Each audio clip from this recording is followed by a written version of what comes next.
Work. Mama gotta get to work. Welcome to Murder After Dark. Okay, so on today's episode, we will be talking about Grady Franklin Stiles Jr. Grady Franklin Stiles Jr. was born in Pittsburgh, Pennsylvania, USA on June 26, 1937 to Grady Stiles Sr. and Edna. Okay, Grady is known as the Lobster Boy because he was born with a rare genetic disorder. The correct medical name is somewhere on the screen because I've been trying to pronounce it and my tongue just won't roll. So he had that genetic disorder and his dad had it. His grandpa had it. His grandpa had it. His grandpa dad had it. Like all his family had it. The genetic disorder made their finger fuse like lobster claws. Grady started in the circus with his dad when he was only 7 years old. He traveled from town to town being the lobster boy. And really all he had to do was stand there. Like he was not like flipping around and doing extra stuff. He was just standing there and people would be like, oh my God. Okay, so Mary Teresa claimed that when she was 19 years old, she ran away from home because her home was abusive. She joined the carnival and fell in love with Grady. So Mary and Grady Jr., they got married in 1958 and they went along to have 2 kids, one of which had the deformity. But only a few years into the marriage, Mary started to claim that Grady became abusive because he was drinking alcohol a lot. So he went from being a caring family man to a abusive brute, according to Mary again. I didn't say that. Mary said that, not me. Ended in 1973, and Mary went along to marry somebody else who was like, I think she like, if you ask me, okay, because take this in. She married Grady, okay, and Grady was in the carnival. He was like a freak show personnel. And then after they got divorced, she went and go marry somebody else who was also doing the same sideshow hustle, and he was labeled as the world's smallest man. Now tell me if Mary don't have some kind of fetish.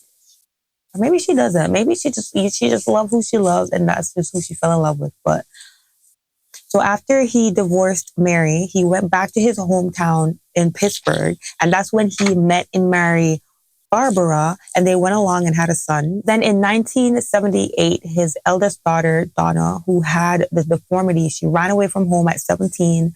She met this boy, said he was her boyfriend, whatever, and they wanted to get married. But I guess Grady was not having it. He hated the fact that she wanted nothing to do with the family business and just wanted to up and marry this person. And so what he did, he summoned him to his house. He was like, who knows what he said. Maybe he just called him over. Let's have a drink. Let's do, like, again, I don't know how he got him over there, but eventually he got the boyfriend or soon to be son-in-law over to the house, and he shot him after making several threats to him and her before killing him. He used to say he was going to kill them. He made it known that he did not like the boy or the situation that Donna had going on. So I don't know why they thought that going over his house was a good idea, but they ended up going there anyways. And he ended up shotting him twice. And the husband, or Donna's husband-to-be, unfortunately died in her arms. Yeah. So in 1979, he was convicted of third-degree murder for killing his future son-in-law. But he was sentenced to only 15 years probation only because he made the case like, where are you guys going to send me? Like all the prisons here, they don't have like the necessary like equipment and services to like deal with me. Like he had so many problems health-wise, apart from just his deformities that at the time back in the day, they could not facilitate him. He was placed on probation to serve his time at home. At this time, Grady and Barbara they divorced. And I don't know what's wrong with Mary because, she spawned the block. She spawned the block, y'all. And she went back and married him, thinking that, okay, he's changed and yeah, he's just a new person. I mean, really, Mary? After they got married, according to her, 2 weeks later, he went back to his old way, like Mary. Like, according to his family and wife, like his children and his wife, he was very abusive. He used to choke them out with his hands. At one point, what led Mary to she was just like, enough is enough, was when he choked her out, slammed her to the ground. He yanked out her IUD. And she was just like, you know what? Something needs to be done. And apparently her son overheard her saying that, ran to his friend's house and like, you know, I heard my mama said, enough is enough. So what we gonna do about it? One night when Lobster Boy was watching TV in his underwear, drinking, he shot him in the back of his head.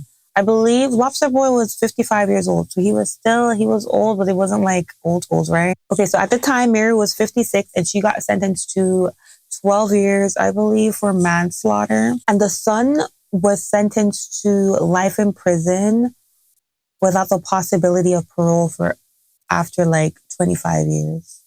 And the one who actually pulled the trigger was sentenced to 27 years for a second degree murder. In my honest opinion, I felt like had she done it herself, she would have had a better chance of like getting off because you could have just pled self-defense, right? And they were saying that he was so strong. He used to like scoot across the floor really quickly and like push them down, body slam them, choke them out, like, you know, and I can see that because like being born like that, like as a human being, there are days when you probably don't even want to do that type of stuff. You know, you have your days, right?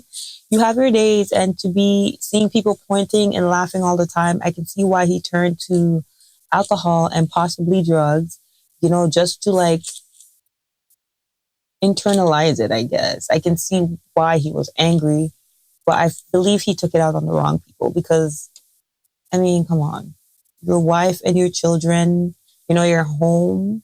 For summary, Lobster Boy killed his future son-in-law, got away with murder because the prison just could not facilitate him and all his needs. And he ended up being killed by his wife, thinking that, you know, they were not going to go to jail.